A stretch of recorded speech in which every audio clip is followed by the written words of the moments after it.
A ver, pensemos en esto. ¿Cómo es que un ingeniero de una provincia bastante alejada termina llegando a la presidencia del Perú casi por accidente? Y no solo eso, sino que se convierte en una de las figuras más populares y al mismo tiempo más controversiales de la historia reciente del país. Vamos a desentrañar el ascenso, que fue vertiginoso, y la caída, que fue dramática, de Martín Vizcarra. Y esta es la gran pregunta que va a guiar todo nuestro recorrido, ¿no? ¿Quién fue realmente? ¿Un reformista con buenas intenciones al que no entendieron? ¿O un político muy pragmático que supo, digamos, estirar las reglas del juego a su favor? Al final, la idea es tener una visión mucho más clara de la complejidad que hay detrás del personaje y de su gobierno. Una historia que, como vamos a ver, dice muchísimo de él, pero también de la propia fragilidad de las instituciones en el Perú. Bueno, para entender a Vizcarra, tenemos que viajar, lejos del ruido de Lima, allá en el sur del Perú. Es fundamental volver a sus orígenes, a Moquegua, porque es en esa región donde él forjó su estilo de negociación y se ganó esa reputación de ser un político de provincia, alguien distinto a los de la capital. A ver, hagamos un repaso rápido de esta trayectoria. Primero, fue el líder de los ingenieros de su zona. Después, lo eligen presidente regional de Moquegua, y ahí es donde empieza a hacerse un nombre. De ahí, pega el gran salto a la política nacional, como vicepresidente en la plancha de Pedro Pablo Kuczynski. Y finalmente, por una crisis política que nadie vio venir, tras la renuncia de PPK, termina en la silla presidencial. De verdad, una sucesión que fue una sorpresa para todos. Ahora, hay un momento clave en sus inicios que hay que entender sí o sí, el famoso Moqueguazo. Fue un conflicto minero súper tenso, y el papel que él jugó como mediador lo puso por primera vez en el radar de todo el país. Se ganó esta fama de ser un tipo pragmático, alguien capaz de sentarse a dialogar y resolver problemas bien complicados. Y esa imagen, créanme, fue crucial para todo lo que vino después. Una vez que llega a la presidencia, bueno, ahí es donde empieza el verdadero drama. Heredó un país súper polarizado, y su gobierno, la verdad, no se puede entender sin esa constante y feroz batalla que tuvo con el Congreso. Un Congreso que, en su mayoría, estaba en su contra. Este enfrentamiento definió su mandato de principio a fin. El escenario político era, literal, un choque de trenes anunciado. Por un lado, tenías al Poder Ejecutivo, con Vizcarra a la cabeza, tratando de impulsar su agenda. Y por el otro, al Poder Legislativo, dominado por la oposición fujimorista, que le bloqueaba una iniciativa tras otra.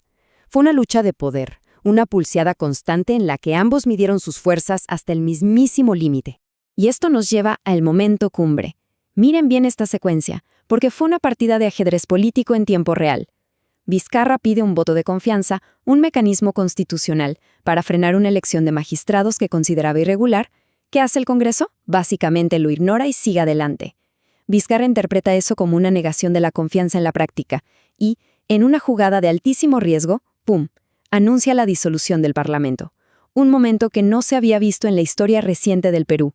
Y claro, esa decisión partió al país en dos. Para sus seguidores fue un acto de valentía, totalmente necesario para luchar contra la corrupción y la obstrucción política. Pero para sus críticos fue un golpe de Estado disfrazado, una manipulación peligrosa de la Constitución para acumular más poder. Ese debate sigue abierto hasta el día de hoy. Pasemos ahora a la siguiente etapa. Justo cuando parecía que estaba en la cima de su poder, ya con un nuevo Congreso y una popularidad por las nubes, la pandemia de COVID-19 y las sombras de su pasado empezaron a chocar, preparando el terreno para su caída. Al inicio de la pandemia, Vizcarra se convirtió en el gran comunicador de la nación. ¿Recuerdan? Salía con mensajes diarios, era casi un ritual. Y con eso, logró picos de aprobación de más del 80%, una locura. En un momento de incertidumbre total, él proyectó la imagen de un líder firme que estaba al mando. Pero, y aquí viene el gran pero, casi al mismo tiempo que su popularidad tocaba el cielo, empezaron a resurgir con muchísima fuerza varias acusaciones de corrupción de su época como gobernador de Moquegua. Los casos Lomas de Hilo y Hospital de Moquegua se volvieron el arma principal de sus oponentes y empezaron a debilitar su imagen de luchador anticorrupción. Y eso era solo el principio, porque luego vendría el golpe final. Usando precisamente esas denuncias, el Congreso logró destituirlo en noviembre de 2020.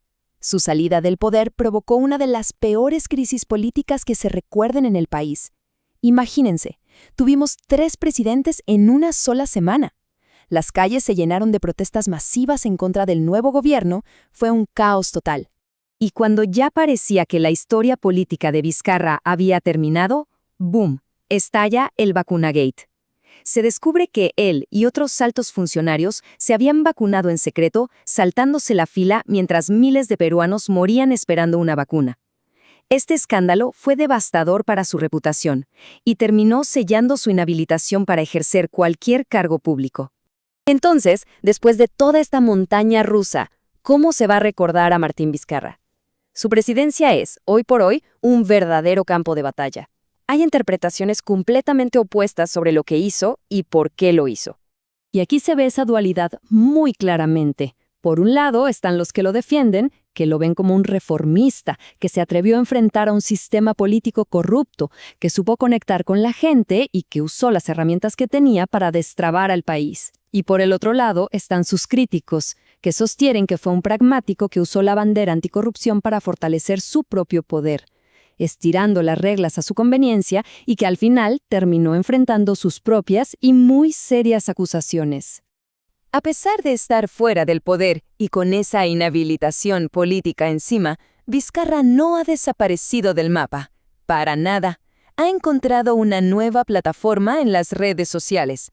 Desde ahí sigue opinando, sigue intentando influir en el debate público, reinventándose, de alguna manera, en una especie de influencer político.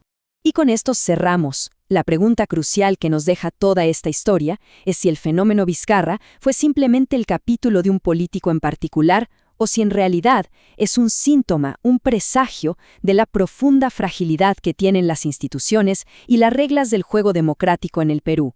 Una pregunta que sin duda va a seguir resonando por mucho, mucho tiempo.